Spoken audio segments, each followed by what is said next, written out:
गुरु प्यारी साध संगत जी, मैं विनोद लंदन से आप सबसे मुखातिब हूँ और आज पूज्य मनीष साहब जी द्वारा लिखित ग्रंथ सच्ची प्रेमा भक्ति और प्रार्थना में से लिए गए कुछ अंश आपकी सेवा में रखने जा रहा हूँ और उम्मीद करता हूँ कि आप सभी भाई बहन इन वचनों को गौर से सुनेंगे और लाभ उठाएंगे।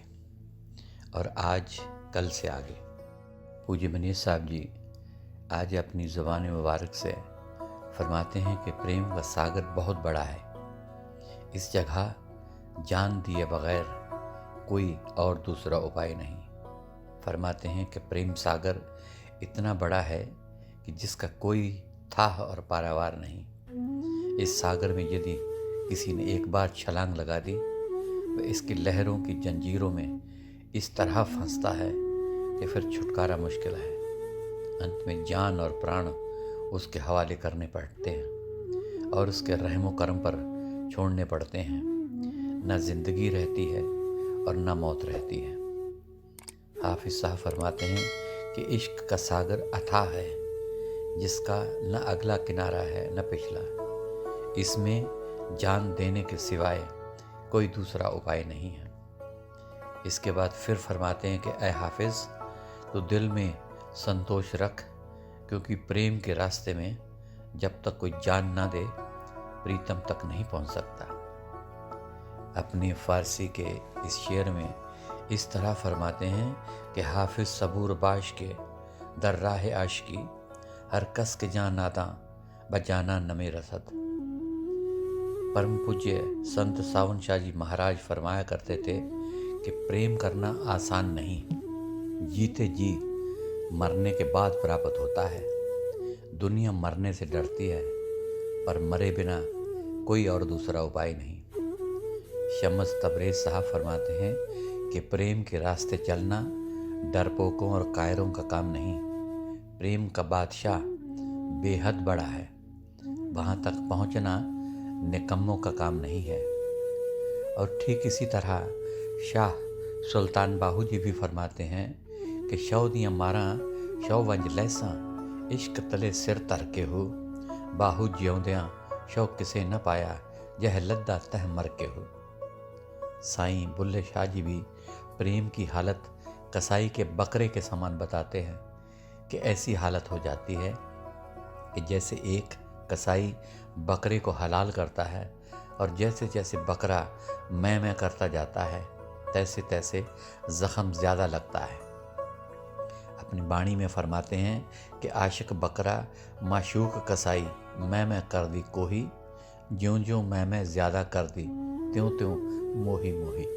फिर साईं जी फरमाते हैं कि इश्क एक ऐसी जंजीर है इसकी गांठ गोल है और आशिक उस गांठ के साथ ऐसे बंध जाता है कि यदि उससे पल्ला छुड़ाना भी चाहे तो छुड़ा नहीं सकता। जैसे जैसे दौड़ता है तैसे तैसे वह गांठ ज़्यादा मजबूती से जकड़ी जाती है। बुल्ले शाह जी इस बात को इस तरह फरमाते हैं कि साजन तुमरी प्रीत का मुझको थाह न पाया, छतर 16 सिर चाल के तेरा पंथ न पाया। एह आग लगी न बुझे बरत समुंदर सारा, बल बल जाऊं हर कड़ी एक को देओ नज़ारा। भाग सकूं तो भाग जाऊं तजकर इश्क फ़कीरी, दुलड़ी तिलड़ी चौलड़ी मेरे गल प्रेम जंजीरी। पूज्य मनीष साहब जी आगे फरमाते हैं कि प्रेम का निभाना कठिन है। फरमाते हैं कि प्रत्येक मनुष्य प्रेम का दम भरता नजर आता है, परंतु पूर्ण सफलता किसी विरले को ही मिलती है। कारण क्या है? हमारे इश्क में कमी है, हमें सच्चा इश्क नहीं है। हाफिज साहब जी फरमाते हैं कि आशिक का होना किस काम यदि प्रीतम ने उसकी तरफ नज़र नहीं की। कमी है तो मोहब्बत और दर्द की है, वरना तबीब यानी कि डॉक्टर हर समय हाजिर है। अपने फारसी के शेर में इस बात को इस तरह फरमाते हैं कि आशिक के शुद्ध कि यार बहालश नज़र न करद, ऐ ख्वाजा दर्द नेस्त वगरना तबीब हस्त। कबीर साहब जी भी फरमाते हैं कि वैसे तो हर प्राणी प्रेम प्रेम कहता नजर आता है, परंतु प्रेम की असलियत कोई नहीं चीनता। कभी प्रेम में आ जाए, कभी चला जाए, कभी रोने लग जाए, कभी हंसने लग जाए, उसका नाम प्रेम नहीं। सच्चा प्रेम तो वह है, एक रस हालत में रखता है, उसमें कोई उतराव चढ़ाव नहीं आता। आठों पहर आत्मा मालिक के रंग में भीगी रहने का नाम ही प्रेम है। अपनी वाणी में फरमाते हैं कि प्रेम प्रेम सबको कहे, प्रेम न चीन्ह कोय, आठ पहर भी न रहे, प्रेम कहावे सोए। आया प्रेम कहाँ गया, देखा था सब लोए, छिन रोए छिन में हंसे, यह तो प्रेम न होए। और आगे शाह बाहू साहबी इस बात को फरमाते हैं कि इश्क दिबाजी हर जा खेड़ी, शाह गदा सुल्ताना हो। भाव प्रेम को प्राप्त करने के लिए सभी ने कदम उठाया, परंतु यह किसी के वश की बात नहीं, इसको कोई भागों वाला ही प्राप्त करता है। सुल्तान बाहू जी आगे फरमाते हैं कि होए हजारा आशिक बाहू, पर इश्क नसीब किसे देहू। पूज्य मनेश साहब जी आगे फरमाते हैं कि प्रेम देखने में तो बहुत आसान नजर आता है, परंतु जितना कठिन यह काम है उतना और कोई भी नहीं। इसकी कठिनाई को वही समझ सकता है जिसने इस रास्ते पर कदम रखा हो। बुल्ले शाह जी फरमाते हैं कि इस इश्क दी औखी काटी, जो चढ़िया सो जाने। फिर फरमाते हैं कि प्रेम का सागर बहुत बड़ा है, उसकी कुछ था नहीं। यदि प्रेम आसान होता तो प्रेम के गम की इतनी आहू पुकार न होती, इतने खुशमयी किस्से और वेदना पूर्ण कहानियाँ दुनिया में न होती। फिर फरमाते हैं कि दुनिया में किसी को खुश करना कितना मुश्किल है। इंसान कोशिश पर कोशिश करके थक जाता है, परंतु फिर भी कोई ना कोई कमी बाकी रह जाती है। फिर परमात्मा को तो खुश करना कितना कठिन होगा। आगे फरमाते हैं कि इस रास्ते पर चलना किसी भाग्यशाली का ही काम है। जब सारे हालात अनुकूल हों, अर्थात मन की इच्छाओं के मुताबिक हों, तो प्रेम करना बहुत आसान होता है, परंतु इनके प्रतिकूल होने पर सच्चे प्रेमी का प्रेम नहीं बदलता। अपना तन मन धन जान और प्राण सब कुछ कुर्बान करता चला जाता है। वह प्रेमी सच्चा आशिक कहलाने का हकदार नहीं, जो हालात के बदलने पर ही बदल जाए, किसी मुसीबत के आने पर अपनी कमज़ोरी दिखलाए, या जिसके प्रेम में कोई गर्ज छिपी हो और उसमें कोई लेन देन का ख्याल बाकी हो। प्रेम केवल प्रेम के लिए होता है। एक सच्चा आशिक अपने प्यारे प्रीतम के साथ सदैव जुड़ा रहना जानता है। फिर फरमाते हैं कि प्रेम के मैदान में कदम रखना कायर और कमज़ोर तबीयत वालों का काम नहीं, यह तो जान की बाजी लगाने वाले बहादुरों का काम है। कबीर साहब जी अपनी वाणी में फरमाते हैं कि यह तो घर है प्रेम का, खाला का घर नहीं, शीस उतारे भूई धरे, तब पैठे गरमाही। शीस उतारे भूई धरे, ऊपर रखे पाँव, दास कबीरा यूं कहे, ऐसा होए तो आऊं। इस बात को हाफिज साहब इस तरह फरमाते हैं, अंदर रस्ते इश्क मुहब्बत दे जानने वाले प्यारे, ओहो कदम उठावे जेड़ा सिर नू थल्ले मारे। फिर फरमाते हैं कि इश्क के मैदान में कदम रखना होशियार, चुस्त और अडिग कदम रखने वालों का काम है। निकम्मे, सुस्त और अविश्वासी लोगों का इस स्थान पर कोई काम नहीं। फिर फरमाते हैं कि प्यारे प्रीतम की गली में जाना आराम परस्तों का काम नहीं। इश्क के मैदान में कदम रखना बेधड़क और निडर, बड़े से बड़े कष्ट और ख़तरों का सामना करने वाले और जान की बाजी लगा देने वाले निहंग फ़कीरों का काम है। ये जिंदा मरने का सवाल है और दुनिया मरने से डरती है। पलटू साहब जी भी फरमाते हैं कि प्रेम का मार्ग बहुत कठिन है। ये मौसी के घर की दावत नहीं है, इसमें तो अपने हाथों से ही स्वयं का सिर काटने के लिए तैयार रहना पड़ता है। प्रेमी तो हाथ पैर काटे जाने पर भी परवाह नहीं करता। उनको जैसे जैसे दुख और मुसीबतों का सामना करना पड़ता है, उतना ही खुश और होता है। एक शूरवीर की तरह उसका कदम दुखों में आगे ही बढ़ता जाता है, पीछे नहीं हटता। अपनी वाणी में पलटू साहब फरमाते हैं कि यह तो घर है प्रेम का, खाला का घर नहीं, खाला का घर नहीं, शीस झब धरे उतारी, हाथ पांव कट गए करे न संत करारी। ज्यों ज्यों लागे घाव त्यों तो कदम चलावे, सूरा रण पर जाए बहुर न जीते आवे। पलटू ऐसे घर में बड़े मर्द जाहीं, यह तो घर है प्रेम का, खाला का घर नहीं। इस प्रकार के आशिकों पर शाह सुल्तान बाहू कुर्बान जाते हैं और अपनी वाणी में फरमाते हैं कि इस मैदान मोहब्बत वाले मिलन ताए तर खेड़े हो, मैं कुर्बान तिना तो बाहू जिन्हें रख्या कदम अगेरे हो। पलटू साहब जी आगे फरमाते हैं कि यदि तुम ऐसा इश्क नहीं कमा सकते तो फिर प्यार के ख्वाब मत देखो, यह कोई खांड नहीं जो फक्का मार लोगे। प्रेमी तो दिन रात सूली पर लटका रहता है, जीते जी मर जाता है और अपने तन मन की इच्छाओं को त्याग देता है। वह न कभी रोता है, न कभी उसके दिल में आह ही निकलती है। वह न अपनी मान बढ़ाई का ख्याल रखता है, न कभी अपने भोजन, नींद और आराम का भी ख्याल रखता है। वे लोग कितने मूर्ख हैं जो प्रेम को अपनी मौसी के घर की दावत समझकर प्रेमी बन जाते हैं। पलटू साहब जी आगे अपनी वाणी में फरमाते हैं कि शीस उतारे हाथ सो, सहज आशिकी नहीं, सहज आशिकी नहीं, खांड खाने को नहीं, झूठ आशिकी करे मुल्क में जूथे काहीं। जीते जी मर जाए करे न तन की आशा, आशिक को दिन रात रहे सूली पर बासा।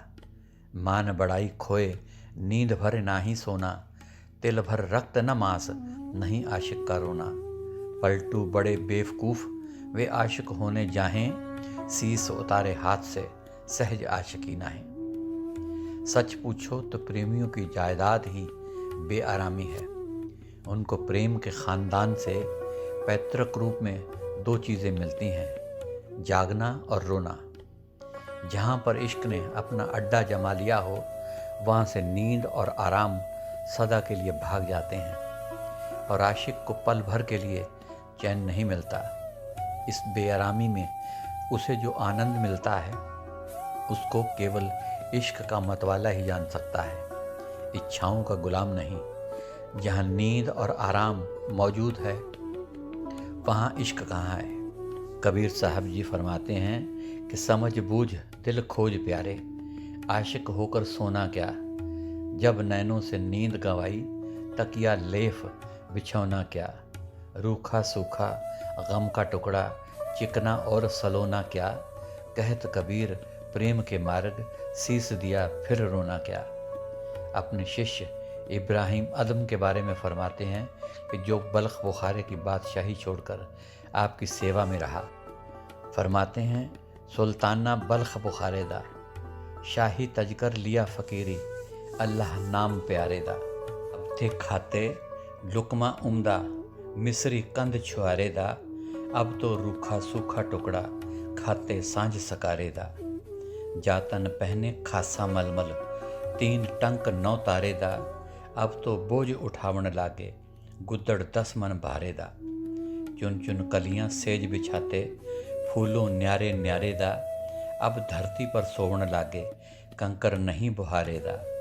जिनके संग कटक दल बादल झंडा जरी किनारे दा, कहत कबीर सुनो भाई साधो फक्कड़ हुआ अखाड़े दा। इससे आगे पूज्य बनेश साहब जी फरमाते हैं कि सच्चे प्रेम को हासिल करने के लिए प्रेमी बिना बोले शांतिपूर्वक संतोष से अपनी जान कुर्बान करता चला जाता है। और आगे फरमाते हैं कि प्रेमी की ज़िंदगी प्रेम से ही कायम है। प्रेमी हमेशा प्रीतम के प्रेम में मगन रहता है और एक परवाने की तरह चुपचाप प्रीतम की लौ पर अपने आप को कुर्बान करता चला जाता है। भाव अपने प्रीतम के हुक्म को अपनी जान से भी अधिक प्यारा रखता है। हाफिज़ साहब फरमाते हैं कि ऐ हाफिज़, तू गम के दर्द में जलता रहे और कोई इलाज ना कर, क्योंकि प्रीतम के प्यार के दर्द का कोई भी इलाज नहीं है।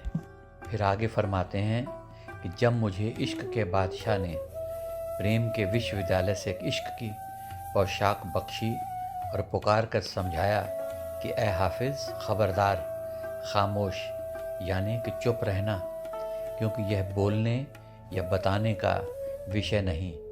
यहाँ तो केवल तन्हाई, एकांत और खामोशी चाहिए। भाव की यह प्रेम में मगन रहने और प्रेम रूप हो जाने का मार्ग है। साईं बुल्ले शाह जी भी यही फरमाते हैं कि बुल्ला मन मंजूला मुंजदा किते गोशे बह के कुट, एहो खजाना तिन्नों अरशदा, तू संभल संभल के लुट। आगे फरमाते हैं कि सच्चे प्रेमी को सचमुच ही मुर्दा बनना पड़ता है, तब ही इस प्रेम को प्राप्त किया जा सकता है। इससे आगे फरमाते हैं कि जिस तरह एक मुर्दा स्नान कराने के बाद आगे मिट्टी के ढेर की तरह पड़ा रहता है, ठीक उसी तरह प्रेमी के लिए भी ज़रूरी है वह अपनी प्रीतम की रज़ा के आगे सिर को रख दे। भाई गुरदास जी फरमाते हैं कि मुरीद यानी कि शिष्य बातों से नहीं बन सकता, उसको तो सचमुच में ही मुर्दा बनकर रहना होगा। जैसे उसको प्रीतम हिलाना चाहे हिले, जैसा चाहे करे, उसमें उसको कोई भी आपत्ति ना हो। भाई गुरदास जी अपनी वाणी में फरमाते हैं कि मुर्दा होए मुरीद न गली होवना, सब्र सिदक शहीद परम पौ खोवना। इस बात को कबीर साहब जी भी इस तरह फरमाते हैं कि जब लग मरने ते डरे, तब लग प्रेमी नाहीं, बड़ी दूर है प्रेम घर, समझ ले हो मन माहे। सुल्तान बाहू जी भी इसी तरह आगे फरमाते हैं कि सिर देवण सिर आखण नाही, असा शौक प्याला पीता हो, मैं कुर्बान तिना तो बाहू जिना इश्क सलामत कीता हो। इससे आगे बुल्ले शाह जी भी अपनी वाणी में इस बात को इस तरह फरमाते हैं, पुल्ले शाह नूं वेखण जाना, अपना भाणा करदा, गुणों गुणी भांडे घड़दा, ठीकरियां कर तरदा। एहो तमाशा देख के अगला देख बाजार, वाह वाह छिंज पई बाजार। से आगे पलटू साहब भी अपने ही अंदाज में इस बात को फरमाते हैं कि पहले कब्र खुदाए आशिक तब हुजिए, सिर पर कफन बांध पाँव तब दीजिए, आशिक को दिन रात नहीं है सोवना, अरे हाँ पलटू बेदर्दी माशूक दर्द कब खोवना। फिर फरमाते हैं कि ऐसा प्रेमी बड़ी ऊंची दौलत का भागी बनता है। रज़ा और हुक्म के खंजर के नीचे रहता हुआ प्रेमी हर समय गैब से नई जिंदगी प्राप्त करता रहता है। हाफिज़ साहब अपनी वाणी में इस बात को इस तरह फरमाते हैं कि यार के कूचे में जिसने सर दिया, 100 बार है यार उसको देखता। इसी तरह अबू अली कलंदर साहब भी अपने हिदायत तालबाने हक़ में फरमाते हैं कि यार पीछे जो तालब जा लगा, देखता है यार को वो बरमला, तालबे को दर पे जाना शबद, चश्म गर्दद रूए जाना बन गिर्द। हो तुझे गर इश्क की उसके खबर, तुझसे भी मुश्ताक है मुश्ताक तर, गर तुरा अज इश्क ओ बाशद खबर, अज तो मुश्ताक अस्त ओ मुश्ताक तर। सो गुरु प्यारी साध संगत जी, आज के लिए इतना ही। कल फिर आगे के कुछ अंश इस ग्रंथ सच्ची प्रेमा भक्ति और प्रार्थना में से लिए जाएंगे और आपके समक्ष रखे जाएंगे। तब तक के लिए इजाज़त। और आखिर में मेरी तरफ से प्यार भरी धन धन सतगुरु तेरा ही आसरा, हाजिर नाजिर जिंदा राम तेरा ही आसरा कबूल फरमाएं।